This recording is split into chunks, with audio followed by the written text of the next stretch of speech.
හෙදියකගේ දිනපත. ඉතින් මම අද කතා කරන්නේ මම මේ සම්බන්ධව කලිනුත් කතා කරලා තියෙනවා. මම අදත් කතා කරන්නේ ඒක ගොඩක් වැදගත් වෙන හින්දා. ඉතින් ගොඩක් අය එයාලගේ ශරීරයට අවශ්‍ය කරන වතුර බොන්නේ නැහැ.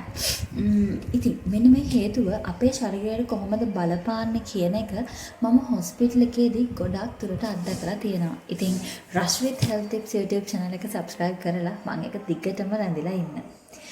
ගොඩක් අය වතුර බොන්නේ එයාලට වතුර තිබා හැදුනම. ඉතින් සමහර වෙලාවට එහෙම වතුර තිබා හැදුනත් එයාලා ඒකට තේ එකක්, කොෆි එකක්, එහෙමත් නැත්නම් මොන හරි බීම එකක් තමයි බොන්න පුරුදු වෙලා තියෙන්නේ. මතක තියාගන්න.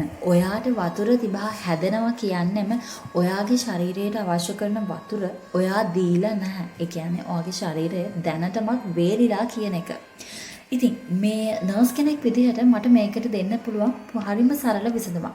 මං කියන්නේ දවස පුරාම සෑම පැයකට සැරයක්ම ඔයා පුංචි වතුර ප්‍රමාණයක් බොන්න පුරුදු වෙන්න.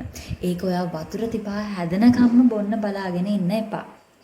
ඉතින් ඔයා ගොඩක් එක්සර්සයිස් කරන කෙනෙක් නම්, ඔයාට ගොඩක් දාඩිය දාන කෙනෙක් නම්, එහෙමත් නැත්නම් ඔයා එලිමහනේ රාජකාරී කරන කෙනෙක් නම් ඔයා අනිවාර්යයෙන්ම වතුර තිබා හැදෙනකන් ඉන්නේ නැතුව අනිවාර්යයෙන්ම ඔයා නිතිපතා ඔයාගේ වතුර බොන එක කරන්න ඕන.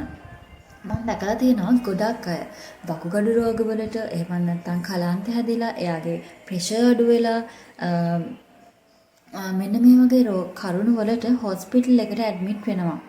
ඉතින් ගොඩක් වෙලාවට මේ හැම දෙයකටම හේතු වෙන්නේ ඔයාට අවශ්‍ය කරන වතුර ප්‍රමාණය බොන්නේ නැතිකම. ඉතින් හරිම සරල දෙයක්නේ. වතුර කියන්නේ අපිට නොමිලෙම ගන්න පුළුවන්. මං කියන්නේ ශ්‍රී ලංකාවේ අපිට නොමිලෙම ගන්න පුළුවන් හරිම පහසුවෙන් ගන්න පුළුවන් ඖෂධයක්. ඉතින් මට වතුර තිබා හැදෙනකන් ඉන්න එපා. නර්ස් කෙනෙක් විදිහට මට කියන්න තියෙන එකම දේ. දවසේ හැම වෙලාවකම පුළුවන් තරම් වතුර බොන්න. ඒක වතුර තිබා හැදෙනකන් ඉන්න එපා. ඉතින් Rush with Health Tips YouTube channel එක subscribe කරලා මම ඒක දිගටම රැඳිලා ඉන්න.